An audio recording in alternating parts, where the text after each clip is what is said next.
The sealed crate. The maintenance bay lights flickered as Thorn Vega dragged himself through another inspection round. Outpost Helix 7 had been his solitary home for 14 months now, a forgotten orbital platform orbiting a gas giant no one cared about in a system too far from established routes to matter. Every third cycle, automated freight haulers would dock, unload supplies, and depart without a single human interaction. The last time Thorn had spoken face-to-face with another person was during the crew rotation, which never happened because no replacement ever arrived.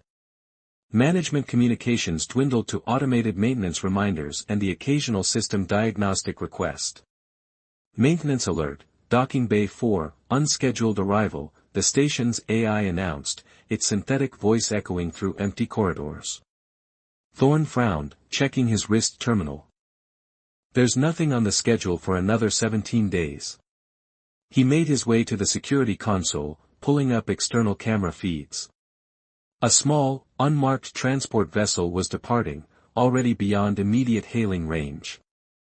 In the docking bay sat a single cargo container, matte black and lacking standard shipping identifiers. Computer, run scan on unregistered cargo in Bay 4. Unable to comply. Scanning systems momentarily compromised during docking procedure. That wasn't supposed to happen. Nothing about this felt right. Thorn grabbed his utility belt and a plasma cutter. If someone was using his station for contraband, he needed to know. The isolation was bad enough without becoming an unwitting smuggler's drop point. The container sat alone in the center of the bay, roughly 3 meters long, sealed with non-standard clasps. No corporate logos, no shipping codes, just a series of burn marks and what appeared to be deliberate damage to any identifying features.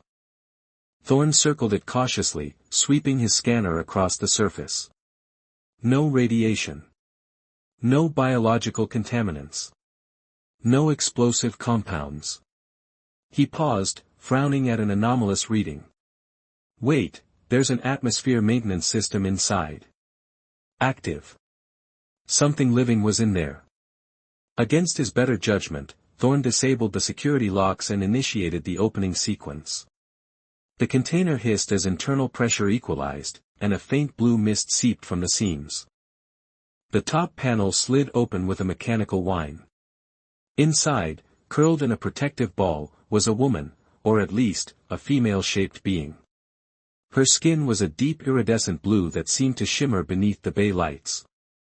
Dark purple hair fell in tangles around her shoulders. She wore what appeared to be a medical gown, torn and stained.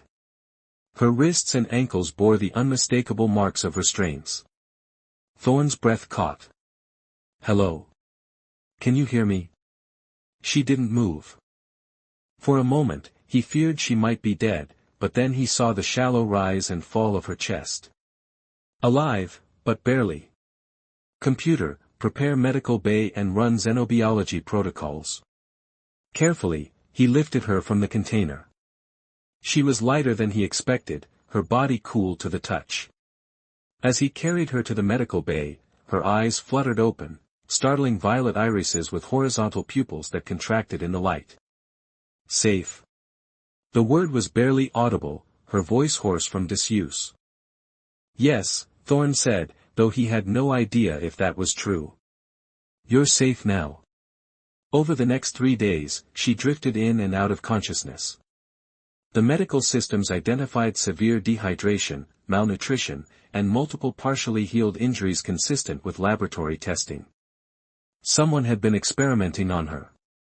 Thorn kept vigil, splitting his time between necessary station maintenance and watching over the mysterious woman. On the 4th day, she finally stayed awake. Who are you? She asked, her voice stronger now, accent strange but understandable. Thorn Vega. Station maintenance engineer for Helix 7. He offered her water, which she drank cautiously. And you? She hesitated, eyes darting around the room as if searching for surveillance. Nyara, she finally said. I was, Subject 219 at Nexus Biochemical Research Facility. Research facility? You mean they were experimenting on you? Nyara's fingers traced the faded marks on her wrists. They called it, advancement of cross-species medical compatibility. What it was torture. Thorn felt a chill run through him. How did you end up here? One of the assistants. He couldn't watch anymore. Help me escape. Her voice faltered. They killed him for it. Put me in stasis, in that container. I don't know who brought me here.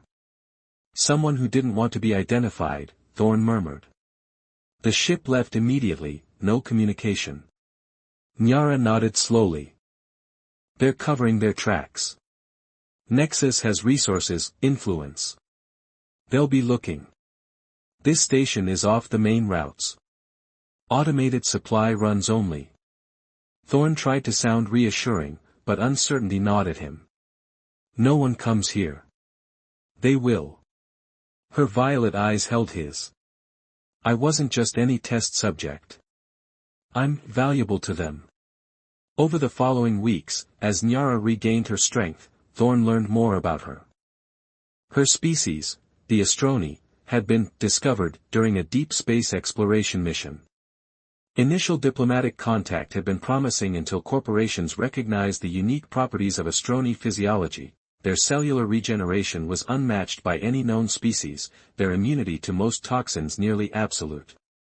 My people became research subjects overnight, she explained one evening as they shared a meal in the station's small galley. Some went willingly at first, believing the promises of cultural exchange and mutual benefit.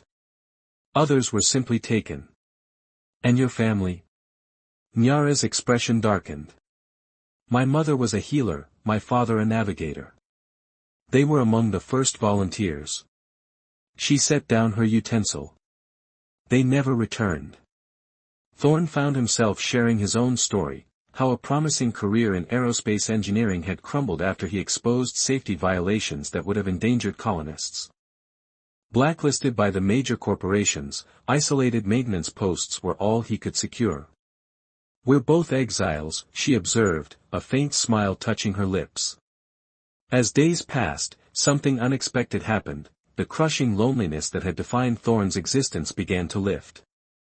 Nyara's presence transformed the empty station from a prison to a sanctuary. She learned station systems with remarkable speed, helping with maintenance routines and improving efficiency protocols. In return, he taught her about human culture, music, art, things denied to her during captivity.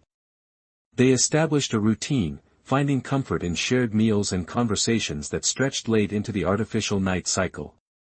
Nyara's laughter, rare at first, then increasingly frequent, became the sound Thorn looked forward to most. One night, as they watched the gas giants swirling storms from the observation deck, her hand found his. I've never known kindness without purpose before, she said quietly. In the facility, even small mercies were calculated, to build compliance, to establish control. Thorn turned to her, struck by the patterns of bioluminescence that had begun to appear on her skin as she healed, delicate, swirling designs that glowed softly in the dim light. Not everything has an agenda, he said. Doesn't it? Her voice was gentle, not accusatory. Even you, Thorn, you were lonely. I filled a void. That's not. The station alarm cut him off, a blaring siren he hadn't heard outside of quarterly drills. Proximity alert, the computer announced. Unidentified vessel approaching. Corporate signatures detected. Fear flashed across Nyara's face. They found me. Thorn pulled up the security feed. A sleek, black ship was decelerating toward the station, twice the size of standard corporate transports, with weapon systems clearly visible along its hull. Incoming communication, the computer reported. A moment later, a cold voice filled the room. Outpost Helix 7, this is Security Director Wayland of Nexus Biochemical. You are harboring stolen property. Prepare for boarding and inspection under Corporate Regulation 15B. Nyara's hands trembled. If they take me back. They won't, Thorn said, his decision immediate and absolute. Computer, initiate Protocol Omega. Warning, Protocol Omega will disable all external docking capabilities and communications for 72 hours. Confirm authorization. Confirmed. Authorization Vega, 9-7, Delta. The lights dimmed as non-essential systems powered down. Thorn turned to Nyara, determination hardening his features. We have 3 days. There's an emergency shuttle in Maintenance Bay 2. Not much, but enough to reach the Vale Nebula outpost. They'll follow, she whispered. Not if they can't track us. Thorn grabbed her hand. I've spent 14 months modifying station systems out of sheer boredom. That includes the transponder codes on the emergency shuttle. The station shuddered as the Nexus ship attempted a forced docking procedure. We have to move now, Thorn said. As they raced through the corridors, emergency lights casting long shadows before them, Nyara suddenly stopped, pulling Thorn to face her. Why are you risking everything for me? For a moment, the alarms seemed to fade into the background. Thorn looked at this woman, this extraordinary being who had fallen into his life and woken something he thought long dead within him. Because for the first time in years, he said, something matters more than just surviving. The station rocked again as the corporate ship brought its weapons online. Time had run out. Together, they ran toward an uncertain escape, leaving behind the solitary existence Thorn had known and toward whatever future they might forge among the stars, hunted, but no longer alone. Sovereign of the stars. The emergency shuttle shuddered as it dropped out of FTL at the edge of the Vale Nebula. A cascade of purples and blues swirled across the viewscreen, cosmic dust and ionized gas creating a natural shield against tracking technology. Thorn's fingers danced across the control panel, checking systems that had barely survived their escape. Fuel reserves at 18%, he muttered. Life support stable, but navigation is glitching. Beside him, Nyara sat motionless, her violet eyes fixed on the nebula's hypnotic patterns. For 3 days they had pushed the shuttle beyond its intended capabilities, making erratic jumps through uncharted regions to throw off pursuit. Now, exhaustion had caught up with them both. The outpost should be on the far side, Thorn said, more to fill the silence than anything else. It's not much, a refueling station and trading post for independent salvagers. Off corporate grids. Nyara finally turned to him. They won't stop hunting me, Thorn. Her iridescent blue skin had grown paler during their journey, the bioluminescent patterns appearing and fading like distant lightning. He had noticed her growing quieter with each passing hour, withdrawing into herself. Wayland called you property, Thorn said carefully. But there's more to it, isn't there? Something you haven't told me. For a long moment, she simply held his gaze. Then she reached beneath her collar and withdrew a small metallic object on a chain, a medallion with intricate markings unlike any human language Thorn had seen. I am the last daughter of the third house of Astron, she said, her voice taking on a formal quality he hadn't heard before. What your people call Astroni is a corruption of our true name. My full designation is Nyara Veshtali Mari, sovereign-in-waiting of the celestial territories. Thorn stared at her, processing the implications. Your royalty. I am the sole survivor of my lineage, she corrected. When Nexus came to our world, they didn't just find test subjects. They found a civilization with biological properties they coveted, and technologies they feared. The diplomatic incident that followed wasn't diplomatic at all. It was systematic elimination. The shuttle trembled as they entered the nebula's outer reaches, radiation interfering with the already damaged systems. Thorn diverted power to the shields, buying time to absorb what she was telling him. They kept you alive because of your bloodline. Nyara nodded. My cellular structure contains genetic markers unique to the ruling houses. Markers that interact with our ancestral technologies in ways Nexus couldn't replicate despite years of experimentation. The revelation shifted everything. This wasn't just about a corporate asset or an escaped test subject. This was about preventing genocide, about the survival of an entire civilization's legacy. The outpost is appearing on scanners, Thorne said, refocusing on their immediate survival. We'll need new identities, supplies. Then we figure out our next move.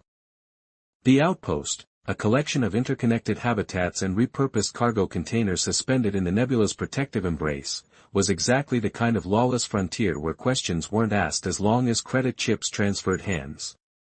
Thorne had spent enough time on the margins of civilized space to know how these places operated. They traded the shuttle's valuable components for untraceable currency, secured basic supplies, and rented a small room in the station's lower levels. As they settled in, Nyara seemed to withdraw further, spending hours staring at her medallion or making strange markings on salvaged paper. There's something here, she said on their third night, startling Thorne from his work on a handheld scanner he'd been modifying. In this nebula.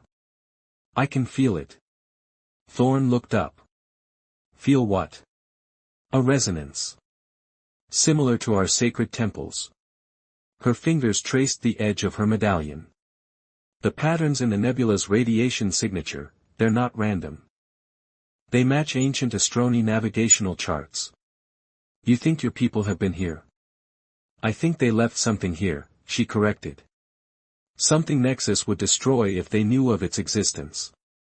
The next morning, they sought out the outpost's oldest resident, a grizzled, six-limbed alien called Dramo who ran the station's archives and communication relays.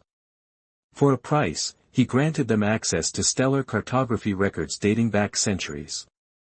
These coordinates, Nyara said, pointing to a dense region of the nebula. They align with what I remember of the ancient texts. There should be a structure, or what remains of one. Dramo's compound eyes blinked rapidly. That sector. Nothing there but radioactive rocks and dust storms. Suicide to navigate. But something in the old archivist's tone caught Thorne's attention. You've seen something there. Dramo's upper limbs twitched. 20 cycles ago. A ship, unlike any design I've seen before or since. It emerged from that sector, transmitted a signal on frequencies no one could decode, then vanished. His voice lowered. 3 days later, corporate vessels swarmed the area. They've maintained a perimeter since. Thorne and Nyara exchanged glances. A corporate blockade around apparently empty space confirmed her suspicions. We need a ship, Thorne said. With what we have left. Impossible, Dramo scoffed. But Nyara had already stood, her posture shifting subtly, regal, commanding, as if shedding a disguise she'd worn too long. There are those who would help, if they knew who asked, she said. Word spread through the outpost's hidden networks, whispers of an Astroni royal, alive despite corporate claims that their civilization had succumbed to a natural plague. Those who had witnessed Nexus's expansion with suspicion now gathered in secret chambers, offering resources, information, and eventually, a ship. The vessel was small but swift, a smuggler's craft modified for stealth. Its captain, a scarred human woman named Liera with augmented eyes that glowed amber in darkness, had lost her homeworld to corporate expansion. My people died so Nexus could mine Zersite from our mountains, she told them, as they prepared for departure. If there's even a chance to strike back at them, I'm in. Their unlikely crew grew, a Phasian engineer whose crystalline appendages could interface directly with ship systems, a Varaxian security specialist whose exoskeleton bore the marks of corporate pacification, and others whose lives had been shattered by the same forces that had destroyed Nyara's world. As they navigated deeper into the nebula, following coordinates Nyara had extracted from ancient patterns and her own genetic memory, Thorne found himself watching her transformation. The quiet, traumatized woman from the sealed crate was gone. In her place stood a leader, still healing, still vulnerable, but growing stronger with each passing day. They're following, Liera announced, as proximity alerts signaled multiple vessels entering the nebula. Corporate signatures. IES. Wayland, Thorne muttered. He's persistent. He's desperate, Nyara corrected. What we seek could undo everything Nexus has built on the bones of my people. The nebula's radiation intensified, ship systems flickering as they penetrated deeper. Just when it seemed the vessel might not withstand the strain, the clouds parted to reveal a structure floating in the void, an enormous ring constructed of materials that seemed to absorb and reflect light simultaneously. An ancestral gate, Nyara whispered, awe in her voice. They survived. The corporate vessels were closing fast, weapons systems powering up. Liara swore under her breath. Whatever you're going to do it now. Nyara placed her medallion into a small device she had constructed during their journey, connecting it to the ship's transmitter. This will broadcast the royal recognition sequence. If anyone remains beyond the gate. The signal pulsed outward. For several agonizing moments, nothing happened. Then, the massive ring began to rotate, its center filling with swirling energy. "They're in firing range," the Varaxian security officer shouted. The first shot struck their shields as the gate fully activated, creating a portal that shimmered like liquid starlight. Without hesitation, Liara thrust the ship forward, and they plunged into the unknown. What greeted them on the other side defied expectation, not an outpost or a hidden base, but an entire pocket system, shielded from the rest of the galaxy by advanced technology. At its center orbited a world of impossible beauty, floating cities connected by bridges of light, surrounded by smaller vessels that immediately moved to intercept them. "We made it," Thorn breathed. "No," Nyara said, tears streaming down her face. "We've come home." The survivors of Astron had escaped through the gate during the corporate invasion, establishing a hidden refuge while maintaining small surveillance outposts like the one in the nebula.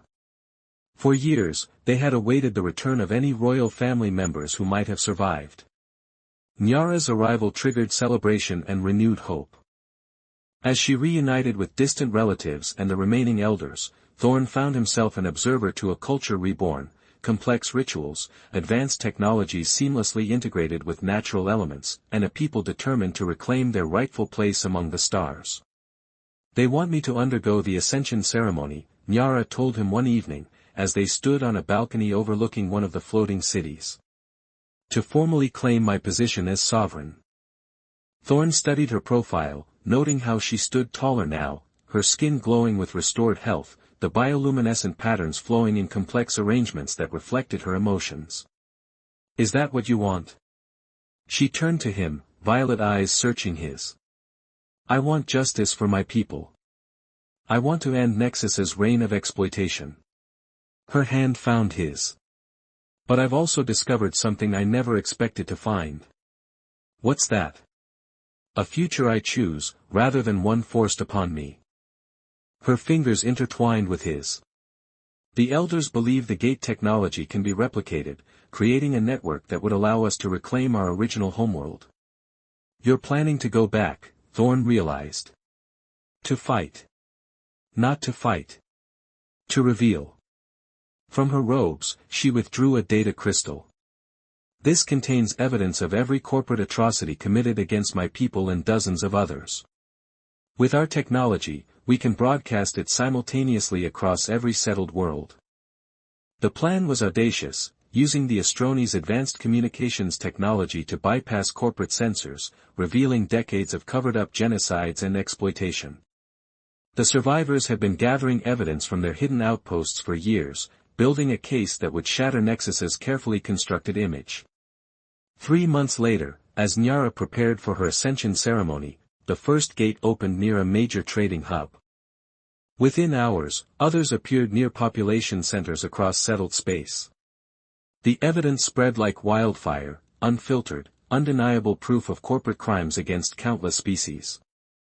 Thorn stood beside Nyara as she addressed her people, now dressed in ceremonial robes that amplified her natural bioluminescence into patterns that rippled like conscious constellations across her skin.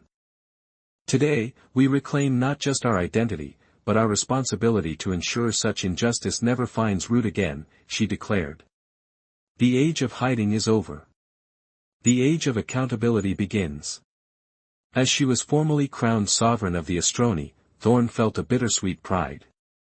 This extraordinary woman had transformed from a prisoner to a leader who might reshape the very power structures of known space. Their journey together had reached its culmination. Later, As celebration sounds filled the floating city, Nyara found him preparing to depart. "You're leaving," she said. "Not a question." Thorn nodded. "Your people need their sovereign. I'd only complicate things. My people need allies." She stepped closer. "And I need you." "As what?" "A reminder of your imprisonment. As the one who saw me as a person when everyone else saw property." Her hand touched his face. "As my chosen partner, if you'll accept." The invitation stunned him. "There must be protocols, traditions." "There are," she acknowledged. "And I am sovereign. I can rewrite them if necessary." Her eyes held his. "But I would prefer to honor them. Including the one that allows a sovereign to elevate someone who has proven their worth through extraordinary service." She extended her hand, palm up, revealing a medallion similar to hers but with subtle differences in its markings. "This belonged to my father's chosen partner," she explained. "It would be yours, if you accept." Thorn looked at the medallion, then at Nyara, this remarkable being who had entered his life in a sealed crate and now offered him a place in a world he could never have imagined. "I'm just a maintenance engineer," he said softly. "No," she corrected him, taking his hand and placing the medallion in it. "You're the man who opened the crate when others would have left it sealed. The one who saw value in what others discarded. The one who runs toward danger rather than from it." Her luminescence brightened. "In my culture, those are the qualities of someone worthy to stand beside a sovereign." As he accepted the medallion, the bioluminescent patterns on Nyara's skin reached out, transferring to his hand where they touched, a temporary mark that symbolized their connection. 6 months later, as the former executives of Nexus Biochemical faced justice before an interspecies tribunal, Sovereign Nyara and her human consort stood watching from a private chamber. The Astroni had reclaimed their original homeworld, now leading a coalition of formerly exploited species who had united after the revelations. "Did you ever imagine this?" Thorn asked, gesturing to the proceedings. "When you were in that crate?" Nyara's hand found his, the permanent bioluminescent patterns that now adorned his skin, gifts from the ascension ritual they had shared, resonating with her own. "I imagined freedom," she said. "You showed me something greater, justice." Beyond the window, the stars shone on worlds being reborn from the ashes of exploitation, guided by a sovereign who understood suffering and a former maintenance engineer who had learned that sometimes, the most valuable discoveries come in unmarked containers.